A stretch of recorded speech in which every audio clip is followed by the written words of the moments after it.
Welcome back, humor consumers, to the Life Happens, Laugh Anyway podcast. I'm comedian Tracy DeGraff. And I'm Cathrine, co-host and bestie. All right, Cathrine, here we are at episode 130. Let's go. Let's do it. Today's topic, folks, is a review of Some Kind of Heaven, which is a documentary about the Villlllages in Florida. And we are going to review the documentary. We're also going to talk a little bit about The Bubble, which is another one that I watched. And then we're going to share our personal experiences in the Villlllages because my in-laws have lived there for 15 years. That's a long time. Sure. So we've spent a fair amount of time there. So we have our own perspective. But this documentary, Some Kind of Heaven, is something else. Yeah. It is. Now, did you watch the whole thing on The Bubble? I did. Oh, okay. Yes.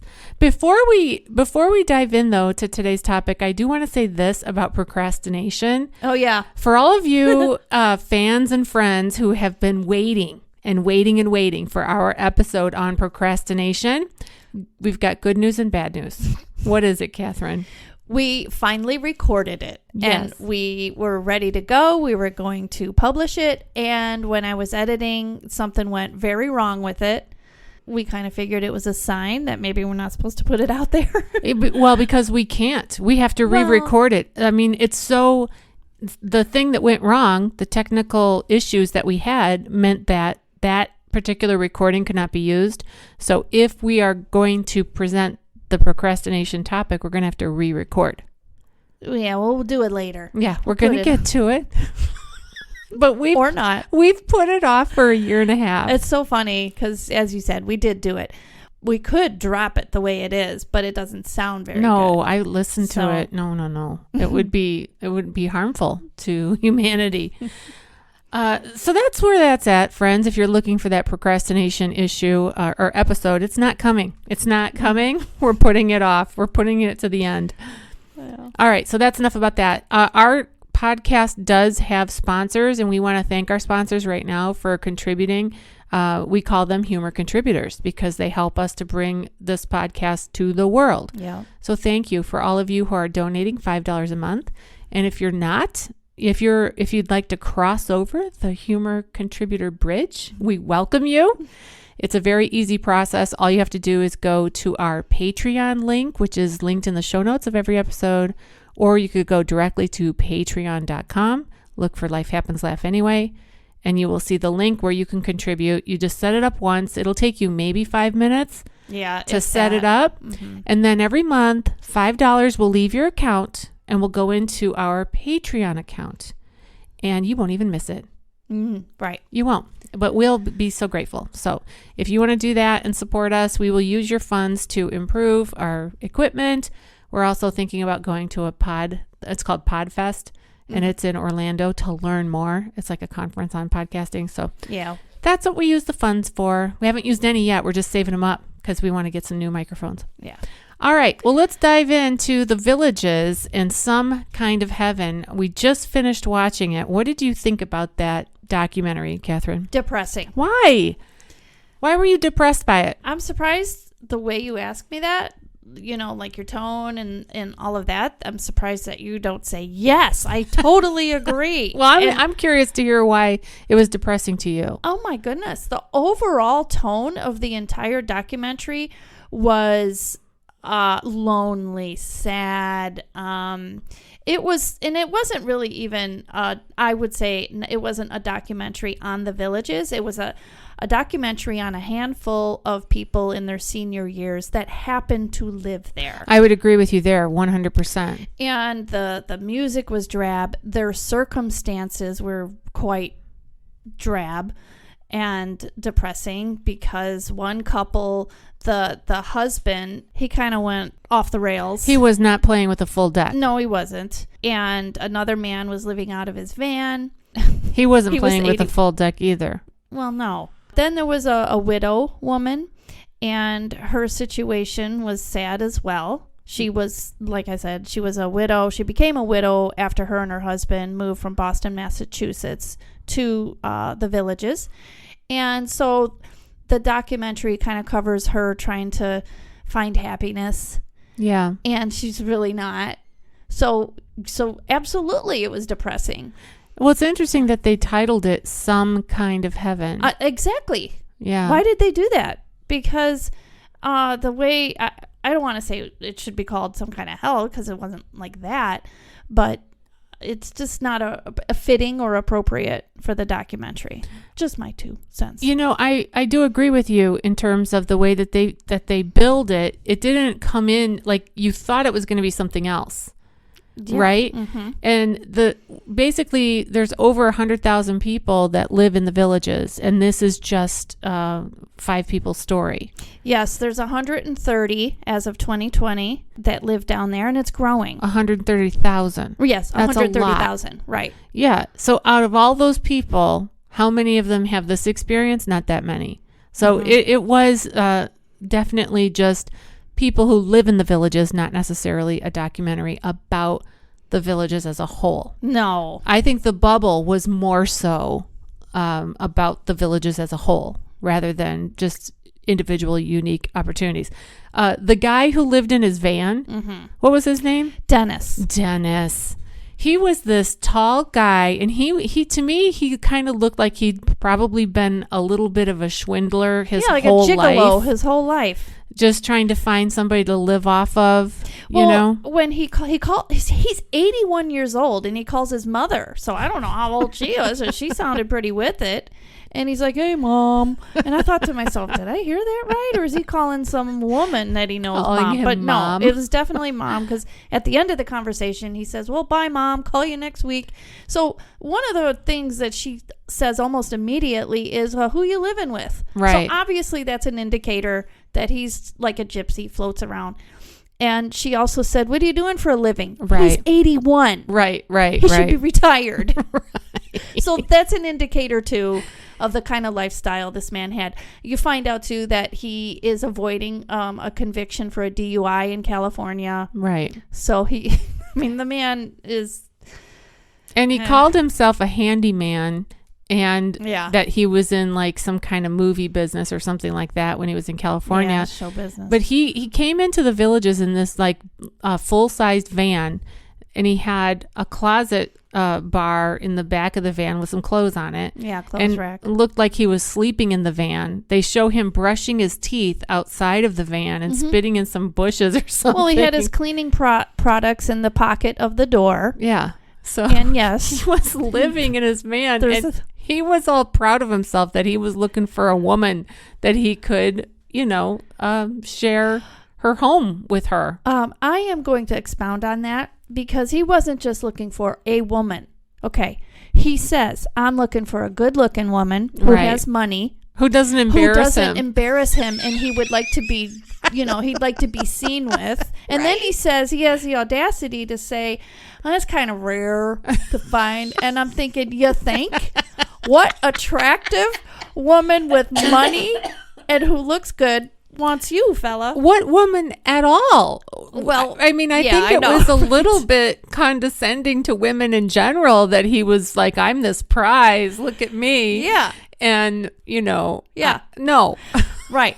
And again, to answer your question about why is this depressing, well, his life is depressing. He's so the whole time during this documentary, he's trying to find a woman to live with in the villages, though. It has to be the villages because he likes it. Right. He likes the lifestyle, because if you don't know about the villages, it's literally this huge community.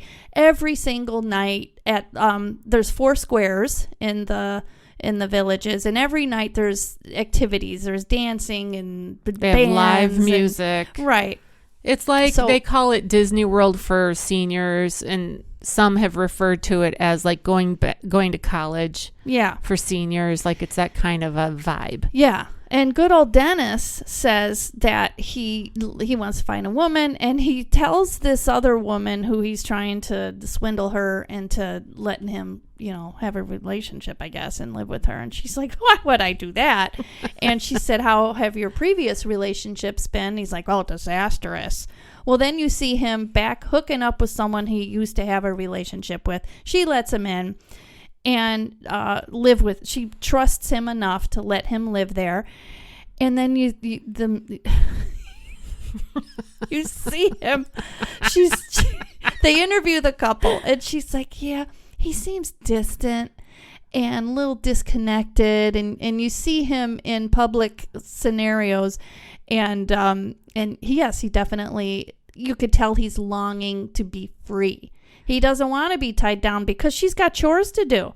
She's got chores and a list of groceries to get, and he's Right. like zoning out. Like, Plus, she was wanting some emotional connection from him, and he's just She's wanting a a place woman. to stay. Right. Well, right. And I think that he wants to date. Yeah, he other wants women. to be on the prowl looking for his next meal or a better meal ticket or whatever. So Dennis was, I would say, a piece of work.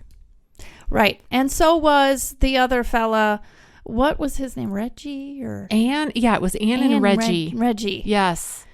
Poor Anne. I felt sorry for Anne. Oh, absolutely. They had been married for it's the women. decades. What's that? It's the women. What about them? All of them. This is how I see it. Yeah.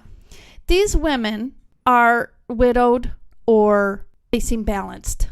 And then these men that they're around are just like, Well, never grew up. In this film, In these this two film. guys definitely did sort of resemble each other, although Anne and Reggie had been married for almost 50 years or something like that. 48 they were celebrating, or 47. So that's almost 50. Yeah. And she said that he wasn't the way that he is now before. Mm-hmm.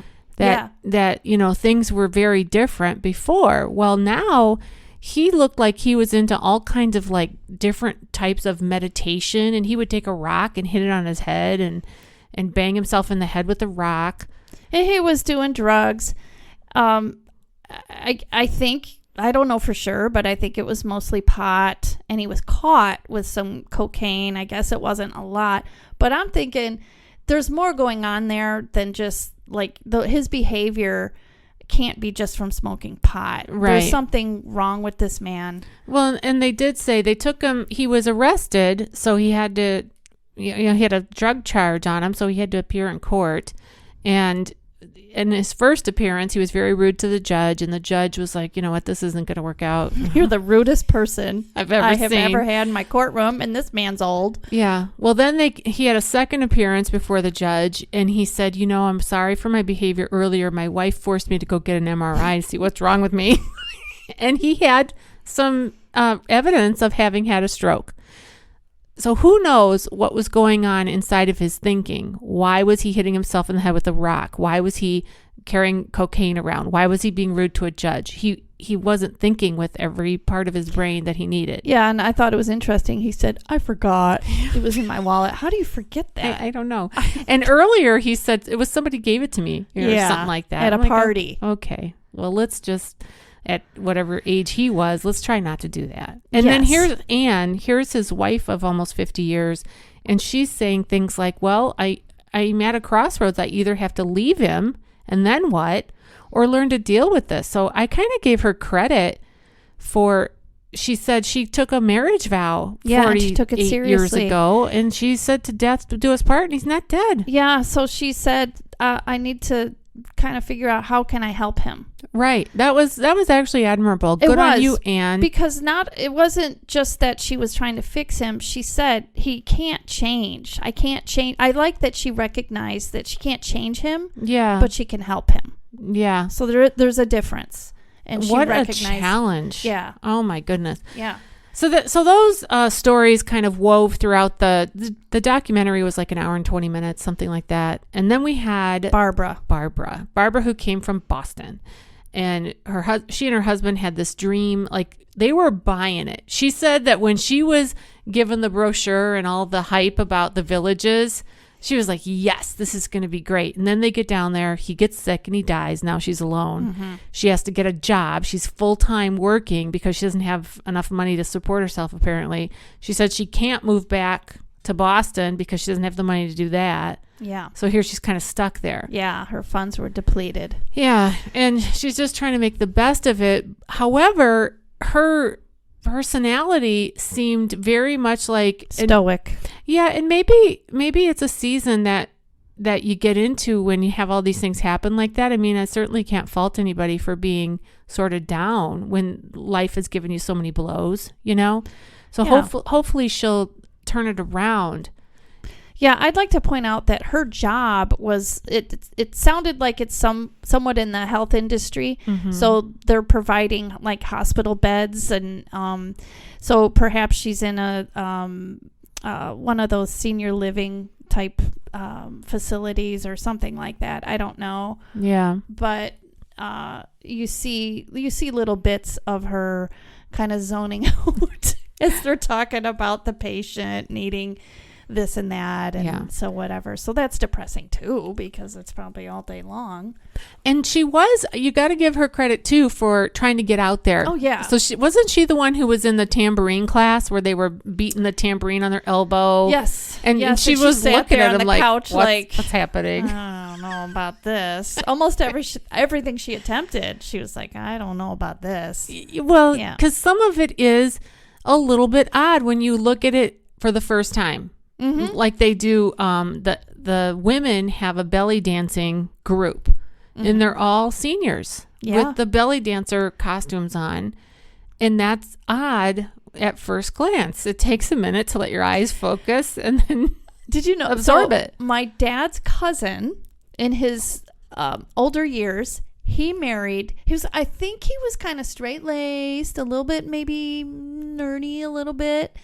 I'm not saying that in a negative way, but he married a belly dancer. Really? Yes. And so they would go to the kind of places where she would do the belly dancing, and I think that it raised a few eyebrows within, the families. I'm sure it did. What is she?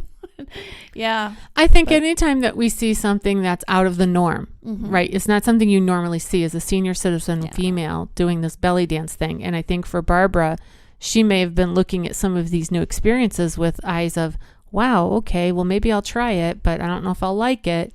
Yeah. Yeah. Well, and her manicurist, when she goes to get a manicure, the manicurist had said that she had been widowed and that she found a new love online. But the woman doing her nails says, you have to try. Your life is only going to be what you make of it. So make the best of it, get out there. And she does do that. They show her doing exactly what you just said. Yeah. So now, I watched the other documentary too, The Bubble. Yeah. That one was more so about the Villages as a community. Okay. And apparently this community has grown a ton. Yeah. Since it first started out as a little trailer park back in the 70s. It was called Orange Blossom something Trailer Park. Mm-hmm. And the vision of that has blossomed into what it is today, which is that, 130,000 seniors that live there. You have to be 55 and up to live there. And I think there might be some stipulations about you can live there in the Villages if you are an employee of the Villages, and your kids can go to the Villages school. That's right. They have their own television station with their own news. Mm-hmm. They have their own newspaper. Yeah. They have medical facilities. They have their own government. So kind of like a village board or whatever. They have their own everything. Yeah. And as I said, my in-laws have lived there for 15 years. And when Ron and I first went down there to visit them, it was really amazing to me. It's all gated, meaning there's a gate, but there's no lock on it. You know what I mean? Like you just kind of wave your hand at it and the gate goes up. Well, from what I understand, those are public roads. So even though it's its own community, a lot of the areas where those gates are public, and that they don't really have a right to have a gate there, but it's more like just aesthetics or something. Yeah. Well, the one lady on the dock, she said that it slows people down. It's almost like a speed bump. Yeah, I saw. Yeah. So we go there, and this is our first time there, and we're sitting with my father-in-law and my mother-in-law, and we're watching the news at night. And this was 15 years ago or 16 years ago or whenever it was that we visited. So we were going to hopefully get the nightly news, that you would get. And it was the Villages news. Uh-huh. And it was just about stuff going on in the Villages. Wow. There was a shuffleboard game today and Bob won. Stuff like that. The golf cart crashed into whatever. It was like that. So it was hilarious to us. And I'm sure that's grown over 15 years, just like the community itself has grown. Mm-hmm. And they get a daily paper that's pretty thick. It's got a lot of news in it, and it's got a lot of ads in it because people are reading the paper every day. And those people who live there who are 55 and up, they were accustomed to a daily paper from years ago. Sure. So that's a thing. Yeah. And it's quite different. We were there, and I don't remember, were you with me for that Halloween thing? No, but you told us all you about it. Oh, yes. We were there one time for Halloween, and we're at one of the squares. And just like Cathrine said, they have these squares that they have all kinds of vendors there with all kinds of food, all kinds of crafts. Mm-hmm. And they have the bandstand where they have live entertainment every single night. Mm-hmm. Not just one night, every single night. Every night of the week. All right. So we're there, and it's Halloween week, and I'm walking with my mother-in-law, and we're coming up to the square area. Oh, wait. I was there for Halloween. Where they did the thriller thing. Yeah. Okay, so we get closer and closer, and I go, oh, look, they've got the kids out, and they're doing Thriller. Uh-huh. Because they were doing the Michael Jackson classic Thriller dance. Yeah. And they were all dressed up like zombies. Yeah. And the closer we got, I was like, realized, oh, it's not makeup. It's the real faces. It's them. It's them. Yeah. But they were into it, and they did it so precisely and beautifully in terms of they didn't miss a beat. No, right. You know that took them forever to learn that. Mm-hmm. And there they were doing Thriller. That was kind of amazing. Yeah, it was neat because every square has a theme, and in Halloween it just happened to be like 2.0. Yeah, it was great. Another thing, the first time that I went to a movie in the Villages, I'm sitting there with Claudia, my mother-in-law. And did you hear snoring? No, I did not hear snoring. But when the movie was over and the credits started to go up, she goes, just watch this. And normally people get up and leave. Yeah. But it's not like that. They have nowhere to go. No, it's not that. It's that it takes them forever to get up. Get out of the chair. And then they got to get the apparatus, whatever it is. It was just funny. Yeah. But I have to say this about the Villages. One of the neatest things that I have appreciated about the Villages is going to church. Yeah. The many times that we've been to my in-laws' church, they really have a great outlook on life. They have a great focus. They have a motto. And the motto is, if you're not dead, you're not done. Yeah. And I think it's called Living Oaks. Yeah. And so I think that's a great attitude about life. Yeah, I do too. The hard thing about it is, from church life perspective, is that there are no children. Mm-hmm. And I have always appreciated family. Yeah. Well, I was going to say, like when they do the Christmas program and stuff, Oh, that is one of the most entertaining events that I've ever been to as a church member. Yeah. Is when you're watching the kids up there doing the Christmas program. Yeah. And there's usually one little girl that's all into it, or one little boy that's so bashful that, it's so, and I do believe that a lot of people probably miss that little element to it, that there aren't kids there. Yeah. I want to talk about too how you and Ron went a couple Christmases ago, or around Christmas time, and how you guys were boiling hot because they're so cold. So the heat is always warmer, and people, because didn't you go from home to home or something like that? It was like a progressive. Yes. Our son Joel had graduated from dive school down there in Florida in Ocala, which is just like an hour from the Villages. And we had gone down to attend his graduation, and the grandparents came with us, and we went to that. Well, then it was Christmas week. They're always doing these parties, and some of them are pretty elaborate. So they included us in the parties. So there's our son, Joel, who was in his 20s, my husband and I, and then my in-laws, and it was like 78 degrees inside the house. And it wasn't warm outside. It wasn't cold outside. You know what I mean? Yeah. But we had on long sleeves because it wasn't hot, but it wasn't cold For them.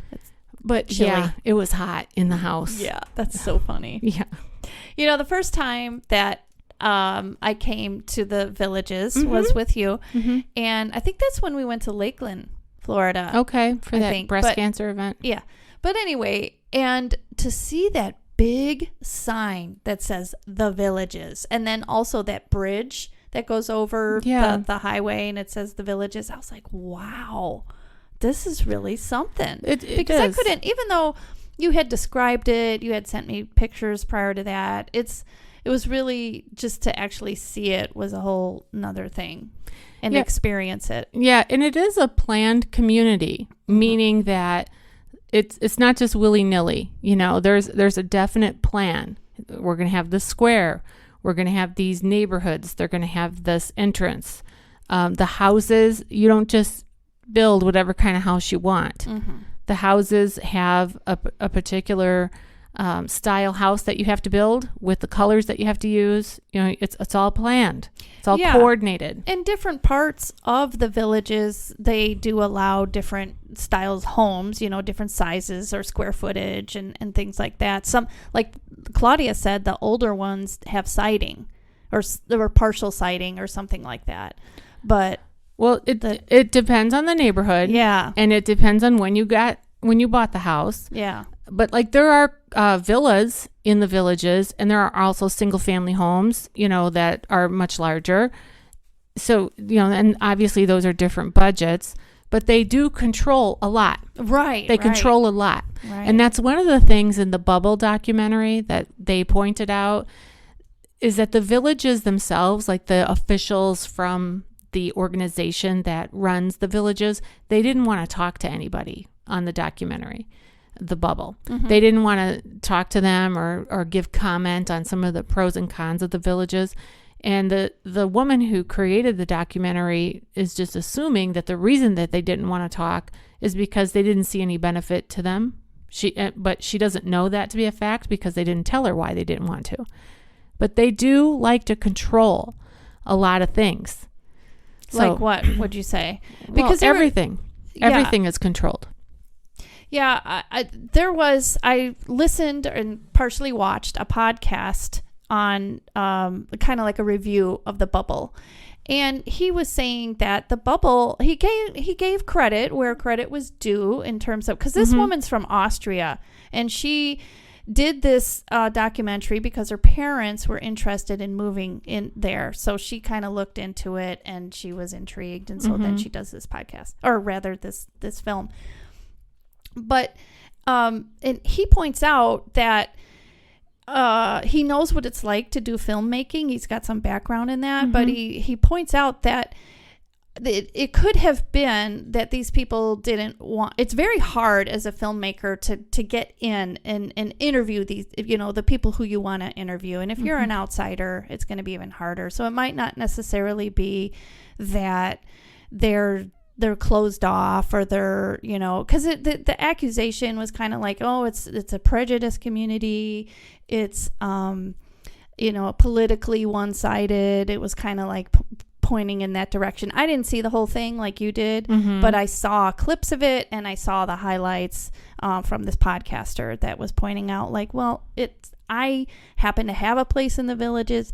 It's not like that all over. It's 130,000 people. This is a small category, you know, things like that. Well, she said that that the villagers themselves were very open to talking, that she had more than she needed in terms of footage. She had to pick, they all wanted to talk. They all had great stories, and it was hard to choose what to leave out and what to keep in because she had more than she needed. Yeah. But where she said she was cut off was from the officials themselves. Right. And I think that's what this podcaster meant. Like, getting to talk to those kinds of people is hard sometimes. And she had a valid point. She said she didn't think that it benefited them at all to talk to her, and it's probably, it's just self-preservation. We're all kind of into that. Yeah. The other thing about the Bubble, they definitely showed pros and cons. You know, there are always pros and cons, because one All of the the time. things that they pointed out was people that live in the neighborhoods that are just outside the villages, some of them don't look favorably upon what's this development. And anytime you do something, like look in our little small town, right? Any decision that's made in Peatone, Yep. some people absolutely love it. Best thing ever. Yep. Other people like that we're all dying. This is it. Yeah, and we actually have that going on right Always. now with that thing they're building on the other side of the highway. The truck people stop? the truck stop and the hotel. Some people are against it. Some people are for And the it. chicken It's wars. always, the chicken wars. That's right. Always going to be that way. Do you know what I saw recently in the Facebook community page for Peatone? There was somebody that took a picture on their outside security camera of a couple of foxes. Oh, I saw that. Yeah. And then, of course, in the I comments, couldn't make it out. people were like, yeah, they're getting ready for the chicken coops that are coming. Yeah, I saw that too. Like, it is so funny. You know, my niece, Shayna, she at one time, she served on a community, like a county board. She was a county board member. Yeah. And she's into politics. She's in the, what do you call that when you're like, Oh gosh, I want to say. I forgot the name of what she does. Not laborer. No, but my she tries to goodness. talk people into her Yeah. point of view. Oh my Lobbyist. God, lobbyist. I knew Thank it started you. with an L. Thank you. Yeah, Yes. and I was going to say filibuster. And she's very good at what she does, and she understands politics. And so she put her big toe into running for elected office, and she got elected. But when she was sitting on the board, she said what she found was that it was really difficult because you have a budget that you have to work with. And when you spend money for one thing, you have to take the money from something else. And there are always, with every decision, there are some people that are thrilled with it and other people that are not. Yeah. So you're kind of stuck, Yeah. you know? Right. And I'm sure that's how it is with the villages. There are some people that absolutely love it and other people that don't. They interviewed some people that owned farmland around the villages. And this one lady, that her family for years, they grew watermelons. And they sold off hundreds of acres of their watermelon farm to the developers of the villages. And she said, we just found out that it was more profitable to plant Yankees than plant watermelons. So, Oh, that's funny. yeah, and you can't blame somebody for that. No, not at all. I mean, planting watermelons is hard work. Yeah. Right. Oh, gosh. Yeah. Like I said, I didn't see the documentary, but I saw enough to kind of, well, I guess I formed an opinion. Yeah. And I was like, I don't know about that, but Well, and the thing of it is, too, when it comes to anything, when you're watching a certain documentary, if they pull up, oh, well, these people are all this way politically or that way religiously or this way with their viewpoint of society, we filter that through our own filter Right. of where we land on those, spectrums. yeah. And then we can make assumptions about the person who made the film, like, well, maybe they're trying to bend it this way or bend it that way. Really, it's so hard to know. But I did appreciate that the Bubble film showed both sides of things. It showed, That's good. here's what it's like to live in the villages. Here's what it's like for people outside of the villages. And really, what are you going to do? What are you going to do? That's like that everywhere. As long as humans are on this earth, we're all going to have different personalities, behaviors, perspective, opinions, and it's going to forever be that way. So whether it's the villages or it's little town, Peatone, Yeah. or Crown Point, Indiana, whatever it is. Or even your own marriage. I mean, it's two different people yes. that come at things from two different viewpoints. Hey, that reminds me. Yes. Last night, Kenny and I were watching, and we actually watched that Clint Eastwood movie.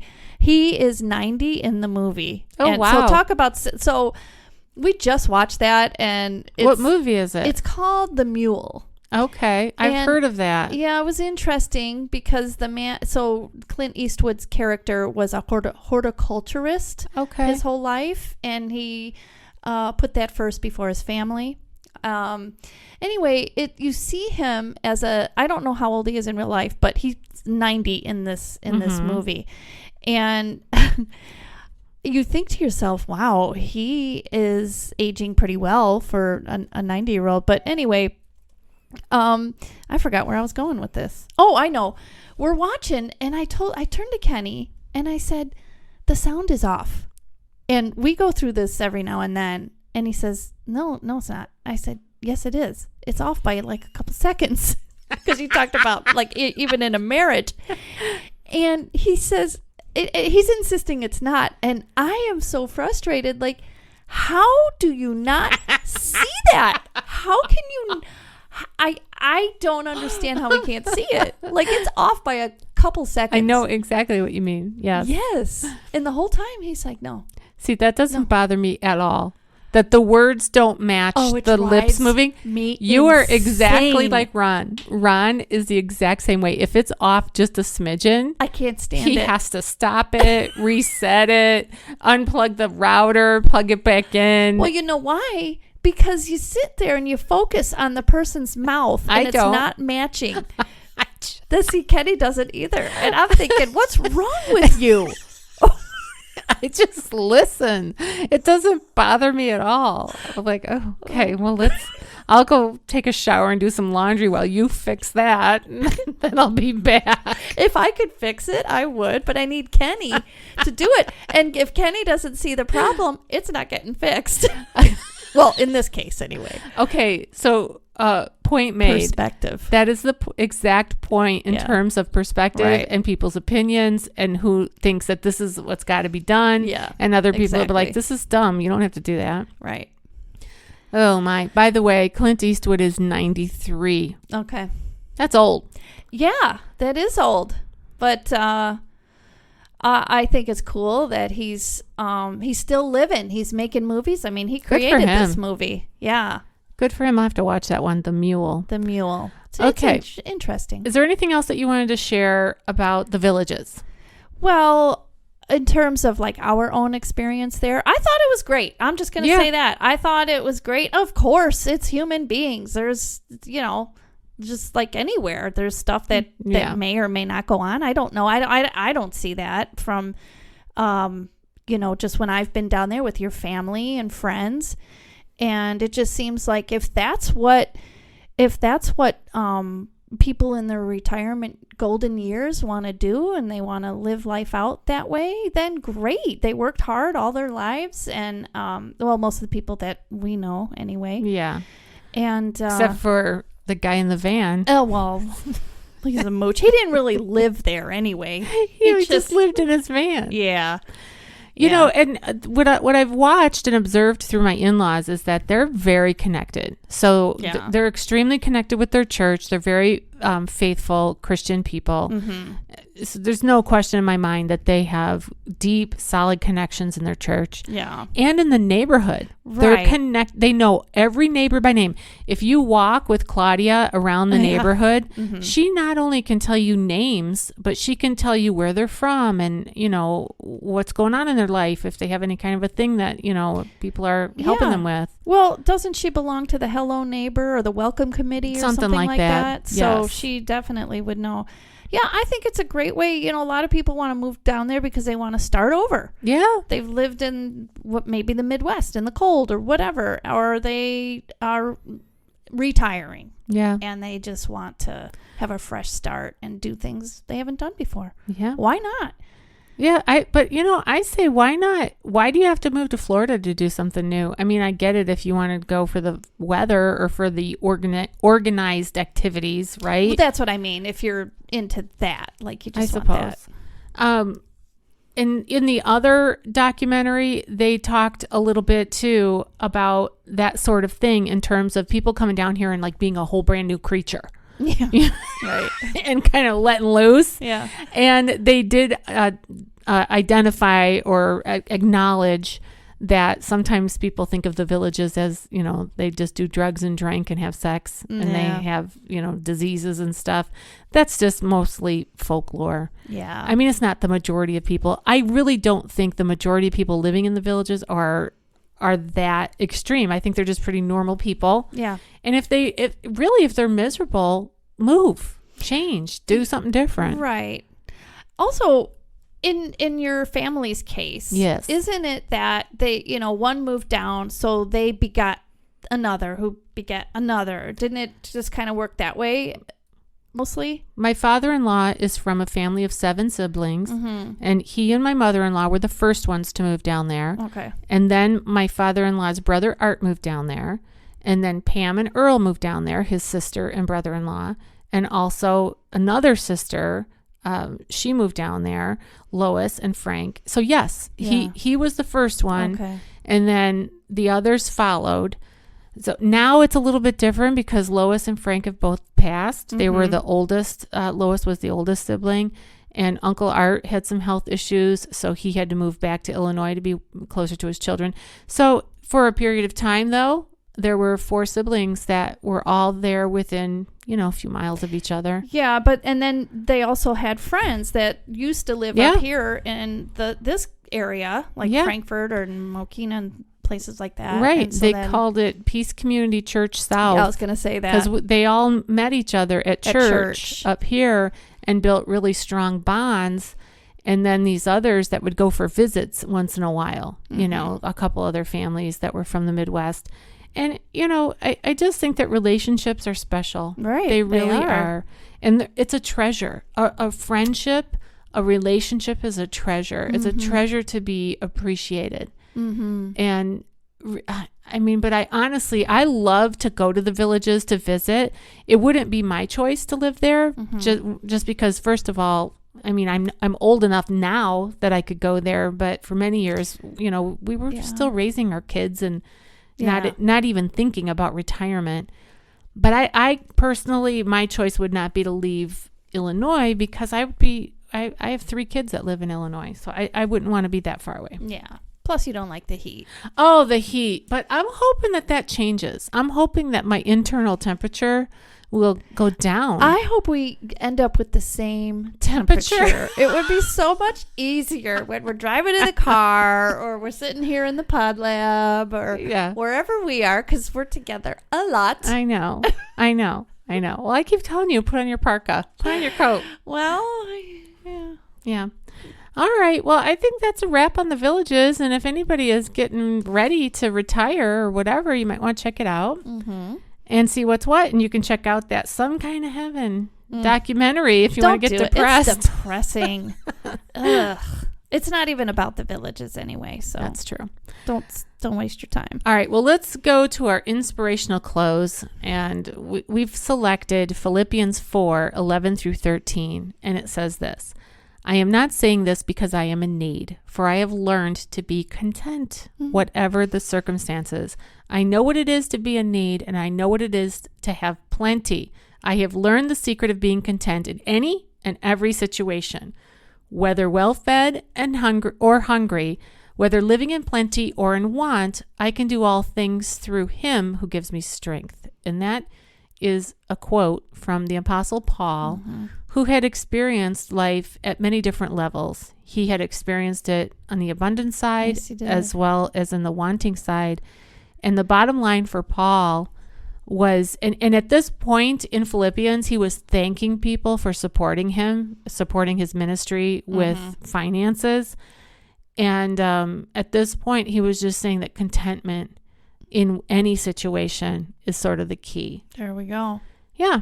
So that's our encouragement to ourselves as well as to you, regardless of what retirement brings or when it comes. And a call to action. Yeah. Well, the call to action is to bloom where you're planted. Yeah. Be content. Yeah. And you are. If you really want to have a life where you do different activities, seek them out and do them. You don't have to move to Florida in order to do that. You can do that today.